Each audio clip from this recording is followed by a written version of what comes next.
Price lord brothers and sisters. இன்னைக்கு நம்ம ஒரு முக்கியமான ஒரு வீடியோ தான் பார்க்க போறோம். ஏன் அப்படின்னா, நம்ம பிரயாசப்பட்டு அநேகருக்கு இயேசுவை பத்தி சொல்றோம், அநேகருக்கு சுவிசேஷம் சொல்றோம். இருந்தாலும் நம்மளுடைய தேசத்தை பொறுத்த அளவுக்கு அந்த பெர்சன்டேஜ் எடுத்து பார்த்தோம்னா ரொம்ப கம்மியா இருக்கும். அதுல நம்ம செய்யற ஒரு சில தவறுகள், நாங்க எங்களுடைய இந்த 8 வருஷம், இப்ப 8 வருஷம் முடிஞ்சிருச்சு நாங்க ஃபுல் டைம் மினிஸ்ட்ரி. இதுல நாங்க கத்துக்கிட்டது, நாங்க தெரிஞ்சுக்கிட்டது, இதெல்லாம் பத்தி தான் இந்த வீடியோ நாங்க விரிவா சொல்ல போறோம்.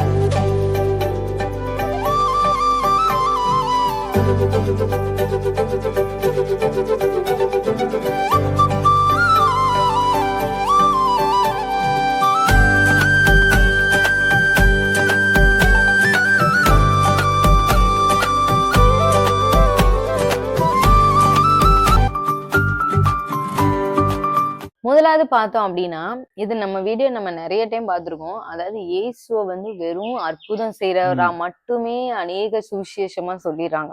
ஆண்டவர் அற்புதம் செய்தார், நன்மை பெற்றவராய் அவர் சுத்தி தெரிந்தார், அற்புதம் செய்தார், அடையாளம் செய்தார், எல்லாமே பண்ணார். ஆனா அதுக்கு முன்பதாக பரலோக ராஜ்யம் சமீபமா இருக்கிறது, மனம் திரும்புங்கள், அந்த வார்த்தை உபதேசம் பண்ணிட்டு தான் அற்புதம் செய்தார்.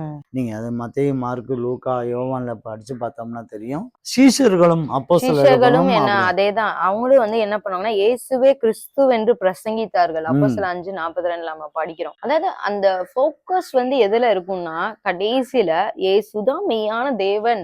அதுல நல்ல அழுத்தம் நம்ம கொடுக்கணும். அது முதல்ல தெரிஞ்சுக்கிட்டு தான் நீங்க அற்புத அடையாளம். ஆனா அநேகர் பண்ற தவறு எந்த இடத்துல வருதுன்னு சொன்னா, ஈசு உனக்கு குணமாக்குறார், உடனே நீங்க வாங்க, உங்களுக்கு உடனே எல்லாத்தையும் நீங்க என்ன நினைக்கீங்களோ அது நடக்கும் அப்படின்னு சொல்லிட்டு தவறா நினைச்சிட்டு வராங்க. ஆலயத்துக்குள்ள வராங்க. வரும்போது அவங்க எதிர்பார்க்கிற காரியம் என்ன அப்படின்னு சொன்னால் இதுதான் நடக்குது. இப்போ நீங்க அன்னைக்கு எங்கள்கிட்ட ஒரு பொண்ணு, வாலிப பொண்ணு கூட்டிட்டு வந்தாங்க. ஜெபம் பண்ணப்ப ஆண்டவர் சொன்னாரு, கடைசியா சொன்னாரு, ஞான ஸ்நானம் அந்த பிள்ளை எடுத்தீங்கன்னா பூரணமான சுகம் கிடைச்சிடும். அதாவது 90% முடிஞ்சிருச்சு. 90% எல்லாத்துக்கும் நீங்க நினைச்சுக்காதீங்க. அந்த குறிப்பிட்ட ஒரு அந்த சொன்ன ஆலோசனை ஞானஸ்நானம். அவங்க அப்பா அம்மா என்ன சொல்றாங்க அப்படின்னு சொன்னா, அப்படி இல்ல, குணமாக்கட்டும், ஞானஸ்நானம் எடுப்பாரு. ஆண்டவர் சொல்றாரு, நீ என் சத்தியத்துக்கு நீ கீழ்ப்படி, நான் உன்னை குணமாக்குறேங்கிறாரு. ஆனா அவங்க அப்பா அம்மா வேற விதத்துல அவங்க சொல்றாங்க, அவங்க வேற விதத்துல குணமாகட்டும் அப்புறம் பார்க்கலாம் அப்படின்னு. குணமாகின பிறகு அவங்க என்ன செய்வாங்க அப்படின்னு சொன்னா, ஒரு சாஸ்திர சம்பிரதாயம், ஒரு செய்முறைகள், ஒரு காணிக்கைகள் கொடுத்துட்டு அவங்க அந்த பழைய முறைமைக்கு கொண்டு போயிருவாங்க. அது தேவன் அறிஞ்சதுனாலதான் என்னுடைய பிரமாணத்துல என் பிள்ளையா மாறு, ஸ்ட்ராங் ஆகு. ஏன்னா நீங்க அந்த ஆபத்திலேயே கர்த்தர் சொல்ற இந்த காரியத்தை செய்யலன்னா, அந்த அற்புதம் நடந்ததுக்கு அப்புறம் 100% செய்ய மாட்டீங்க. இப்ப என் பிள்ளையோட உயிர் வேணும்னு நிக்கிறாங்க, இந்த நேரத்திலே நீங்க அந்த காரியத்தை நீங்க செய்யல அப்படின்னா, நிச்சயமா சொல்றோம், அந்த அற்புதம் நடந்ததுக்கு அப்புறம் அவங்க அந்த காரியத்தை செய்ய மாட்டாங்க. அதுதான் அது கர்த்தருக்கு தெரியும் நல்லா. அதனாலதான் ஆண்டவர் அந்த குறிப்பிட்ட ஆலோசனையை சொல்றாரு ஆண்டவர். ஏன்னா இதை நாங்க அநேகரை பார்த்திருக்கோம். ஒரு சில பேர் இப்ப நம்ம ஏன் நாங்க இது அழுத்தம் திருத்தமா சொல்றோம், வெறும் அற்புதத்தை மட்டும் போக்கஸ் பண்ணாங்கன்னா, அநேகர் ரட்சிக்கப்பட்டு பின்மாறி மீன்ஸ் அவங்க ரட்சிக்கப்படணும்ன்ற எய்ம்லயே வரல. வரும்போதே சர்ச்சுக்கு வரும்போது ஏதோ ஒரு ஆசீர்வாதத்தை பெறணும்ட்டு தான் வாராங்க. வந்துட்டு அந்த நினைச்ச அற்புதம் கூட ஆண்டவர் செய்யறான்னு வைங்க. செஞ்சதுக்கு அப்புறம் இப்போ உங்களுக்கு நாங்க என்ன செய்யணும், ஒரு காணிக்கையோ இல்ல ஒரு என்ன செய்யணும், உங்க சபைக்கு நீங்க வந்தா நாங்க அற்புதம் நடந்துருச்சு. ஏன்னா அவங்க விக்கிரத்துல இருக்கப்ப அப்படிதான் பண்ணுவாங்க. ஒரு அற்புதம் நடக்கும்போது அந்த மாதிரி என்ன சொல்லுவாங்க, அதுக்கு ஏதோ சொல்லுவாங்களே, ஏதோ பரிகாரமா அந்த இது ஏதோ செஞ்சு முடிச்சிருவாங்க. அதோட முடிஞ்சு அவங்க இது அந்த மாதிரிதான் அவங்க அநேகர் நினைக்கிறாங்க. என் பிள்ளைக்கு நீங்க அற்புதம் செஞ்சுட்டீங்க, சரி ஓகே, என் குடும்பத்தை நீங்க அற்புதம் செஞ்சுட்டீங்க, ஓகே, இப்ப நாங்க உங்களுக்கு ஏதாவது ஒரு காணிக்கையை படைச்சிட்டு நாங்க அப்படியே போயிடுறோம், எங்க இதுக்கே நாங்க போயிடுறோம் அப்படின்னு அநேகர் இந்த மாதிரி வந்துட்டாங்க. இன்னொரு குரூப் என்னன்னா, அற்புதம் செய்யற வரைக்கும் மட்டும்தான் ஏசுட்டு இருப்பாங்க. ஏன்னா நம்ம ஆண்டவர் எப்பயும் எப்படின்னா, நயங்காட்டி வனாந்தரத்துல இருந்து அழைக்கிற தேவன். ஆரம்பத்துல அற்புதம் செஞ்சு எடுப்பாரு. ஆனா போக போக போக அற்புதம் செய்யாட்டினாலும் இவன் நம்மட்ட இருப்பானான்னு சோதிச்சு பார்ப்பாரு. சோதிச்சு பாக்குறது. அந்த டைம் அநேகர் பேக் அடிக்கிற காரணம் இது ஒண்ணுதான். ஏன்னா அவங்க ஃபோக்கஸே அற்புதம் இருக்கிற வரைக்கும் நான் இருப்பேன். அதாவது நான் தான் தேவன், மெய்யான தேவன். என்னையே முழுசா அவன் நம்புறானா நம்பலையா அப்படிங்கிறத ஆண்டவர் சோதிச்சு பார்க்கிறார். நீங்க 10ல ஒரு சாமிய 11ஆ இயேசு கிறிஸ்துவ நீங்க கும்பிட முடியாது. கண்டிப்பா கிடையாது. அவர் ஒருவரே தேவன். அவர் மாத்திரம் தான் நான் சார்ந்து கொள்வேன் என்று வருகிறவங்களுக்கு தேவன் உதவி செய்யற வல்லவரா இருக்கார். அது மாதிரி நீங்க அது ஏன் நாங்க இத வந்து சொல்றோம் அப்படின்னா, நீங்க ஆரம்பத்திலே நீங்க மொத நாளே போய் நீ இயேசுவை ஏத்துக்கோன்னு நீங்க அவங்கள்ட்ட சொல்லாட்டினாலும், கொஞ்சம் அவங்க தேறி வரும்போது கொஞ்சம் இது பண்ற ஆனா ஃபர்ஸ்ட்டே இயேசு மெய்யான தேவன்ற பாயிண்ட்ட நம்ம அப்படியே திருப்பி சொல்லிக்கிட்டே இருக்கணும். நீங்க சொல்லும்போதே சுவிசேஷம் சொல்லும்போதே நீங்க தொடர்ந்து சர்ச்சுக்கு போங்க. ஆண்டவருடைய சத்தியத்தை கேளுங்க. பரலோகம் உங்களுக்கு நரகன்ற கிடைக்கும். வாழ்க்கை நரகம் பரலோகத்தை விஷயத்த ரொம்ப தெளிவா சொல்லிட்டு கண்டிப்பா செய்வார். அது மாத்திரமல்ல, உங்களுக்கு ஆண்டவர் உதவியும் செய்வார் அப்படின்னு சொல்லணும். மொத்தத்துல உங்களுக்கு உதவிதான் செய்வாரு அப்படின்னு நினைச்சிட்டு வர்ற ஆட்கள் வந்து ஏமாற்றம் அடைகிறாங்க. முதல்ல ஆண்டவர் மெய்யான தேவன், அவர் பரலோகம் தருவாரு அப்படிங்கிறதோடு சேர்த்து நன்மையும் கிடைக்கும் என்று வஞ்சித்து வந்தா அதுதான் சத்தியம், கரெக்டா இருக்கும். ஆனா நிறைய பேர் சுவிசேஷம் சொல்லும்போது நீ சர்ச்சுக்கு வந்தா எல்லாமே நடக்கும், உனக்கு எல்லாமே கிடைக்குங்க அப்படின்னு, சர்ச்சுக்கு வந்தா எல்லாருமே கிடைக்கும் அப்படின்னு சொன்னா அது வந்து தவறான ஒரு கருத்து. இயேசுதான் மெய்யான தேவன்றத அவங்க மனசுல நம்ம ஆணித்தரமா நம்ம ஃபர்ஸ்ட் பதிய வைக்கணும். பரலோகம் உண்மைன்றதையும் ஆணித்தரமா நம்ம வந்து பதிய வைக்கணும். இன்னொரு காரியம் நாங்க எதுக்காக அப்படி சொல்றோம்னா, ஒரு சில பேர் வந்து பக்தியில வந்து ரொம்ப இதா இருப்பாங்க. அவங்ககிட்ட நீங்க போய் அவங்க ஏற்கனவே அற்புதம் அடையாளங்கள் விக்கிரகத்திட்டே பெற்றிருப்பாங்க. நீங்க இயேசுகிட்ட போய் நீங்க உனக்கு இது, அதாவது நாங்க அந்த விக்கிரக பேர்லாம் சொல்ல விரும்பல. ஒரு சில விக்கிரகங்கள் இந்த இத்தனை ஆசீர்வாதம் தரும் அப்படின்னு சொல்லி அவங்களுக்கு நல்லா தெரியும். பாதுகாப்புக்கு இந்த விக்கிரகத்திட்ட தான் போகணும்னு அவங்களுக்கு தெரியும். ஞானத்துக்கு இது போகும், ஞானத்திட்ட இது, குழந்தை பாக்கியத்துக்கு இது, வெளிச்சத்துக்கு இது, அறிவுக்கு இது, அழகுக்கு இதுன்னு ஒவ்வொரு கேட்டகரியா அவங்க வந்து மேபி அதுட்ட பெற்றுக்க கூட செய்வாங்க. ஏன்? ஆனா அது பிசாசு வந்து குடுக்கறது இல்ல, திருடி வந்து அது நம்மகிட்ட இருந்து வாங்கி, நம்மகிட்ட இருந்து வரங்கள், நம்மகிட்ட இருந்து வெளிச்சங்கள், ஆண்டவருடைய பிள்ளைகிட்ட இருந்து வாங்கின ஞானங்கள் எல்லாத்தையும் வாங்கி அது மற்றவங்களுக்கு உதவி செய்யுது.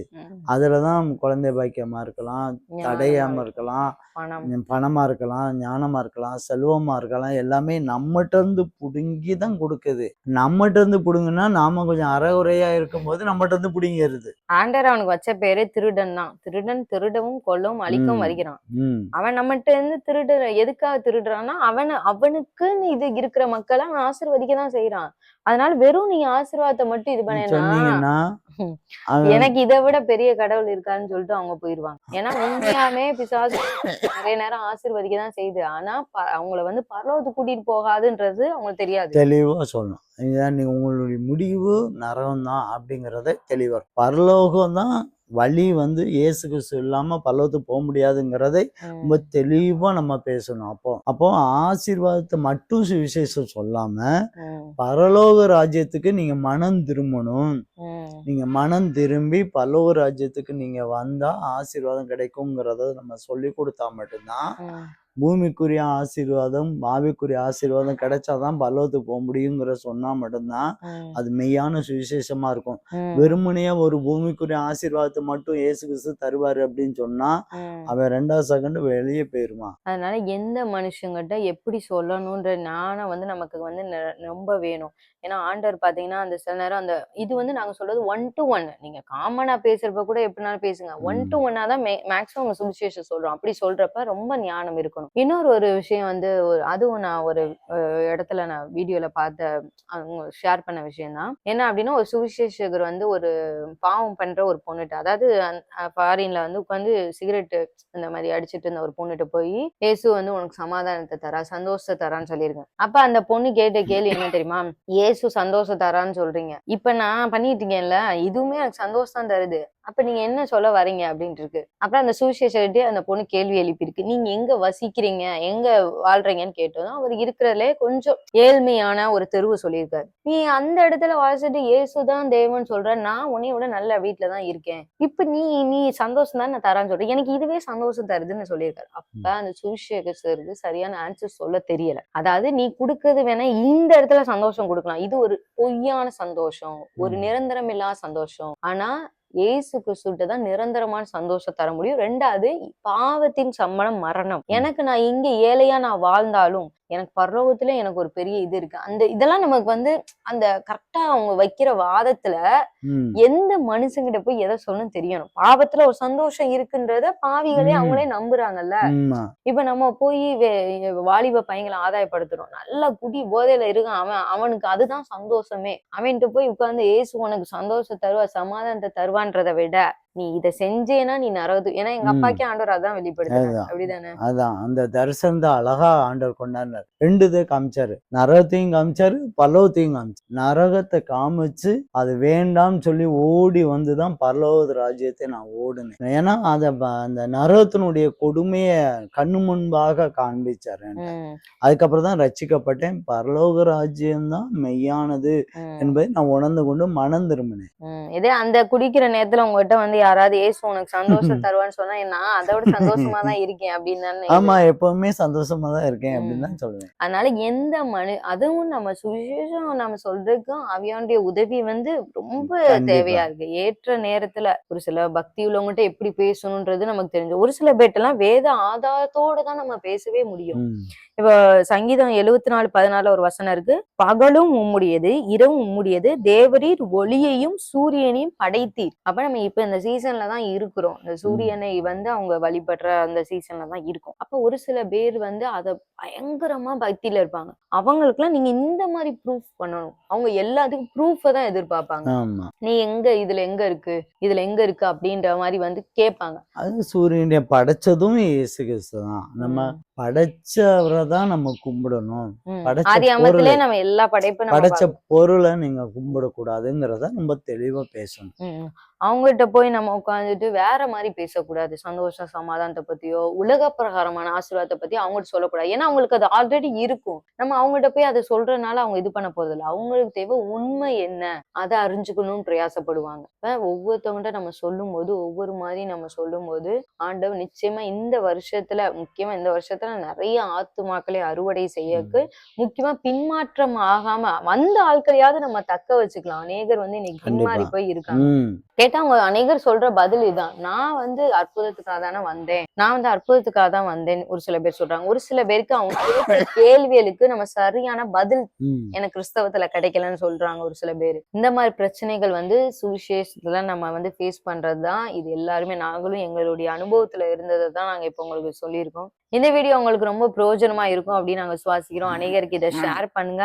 நிச்சயமா இது மூலமா அநேகர் பயனடைவாங்க. இன்னொரு வீடியோல உங்களை சந்திக்கிறோம். கர்த்தர் உங்களை ஆசீர்வதிப்பாராக.